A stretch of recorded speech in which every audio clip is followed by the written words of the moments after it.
What's up, guys? It's Kristen, your self-proclaimed QuickBooks nerd.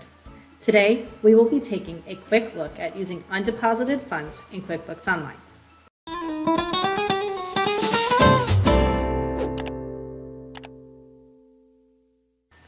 Undeposited funds is an account QuickBooks Online automatically sets up when you create a new company file.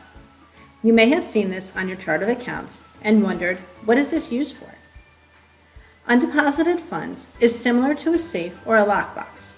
It is the account where you would put payments received from multiple customers before you combine and make one deposit to your bank. Historically, when the majority of customers send checks, the safe comparison was most relevant. However, in a world where credit card payments are more prevalent, undeposited funds is still relevant. Each customer payment is not deposited individually, and most deposits are comprised of multiple customer payments. As QuickBooks only allows one line of accounts receivable per transaction, this account helps to ensure all payments are properly received and accounted for when a deposit is recorded. Let's review an example together and see how this works. In order to utilize undeposited funds, we must first receive payments from customers. We can do that in one of two ways. Using the shortcut on our dashboard, we can select the option to receive payment, or we can use the New button in the upper left corner of our screen, and under the Customer column, select the option to receive payment. In our example, we are going to select the customer Duke's basketball camp. We are then going to select our payment date, and let's say that they paid us on May 25th. Then we're going to select our payment method. In our example, we are going to use a check. Undeposited funds functions like a lockbox where we're going to store multiple checks from multiple customers to make one deposit. Next, we're going to enter our reference number. Most importantly, on this screen, we want to select the account that we're depositing to. In this case, we're depositing to undeposited funds. If you use this drop-down, you can see that you can deposit directly to a bank or to an other current asset account. In this case, this check is going to be part of a larger deposit with multiple payments.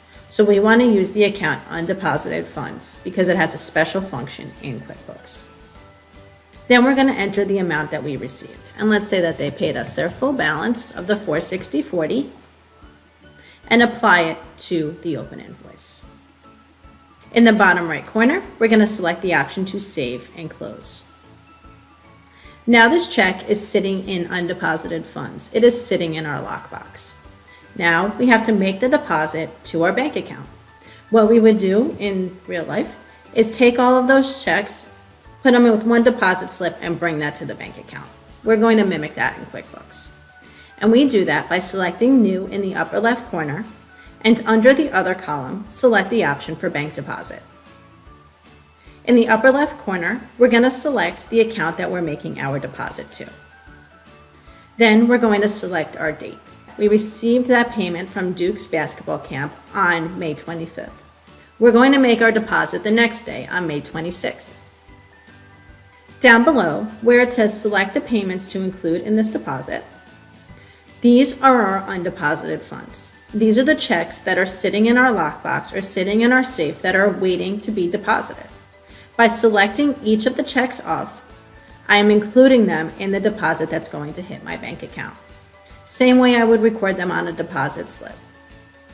The combined total of all of these checks is $868.15, which you can see in the upper right corner as well as below the listing of checks.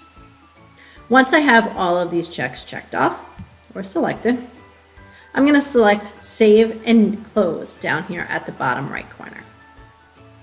Now, when I go to my bank feed and I look on May 26th for transactions that hit my checking account, I'm going to have an automatic match for $868.15 matching to one record, one deposit on May 26th of $868.15. This is our deposit that we just recorded.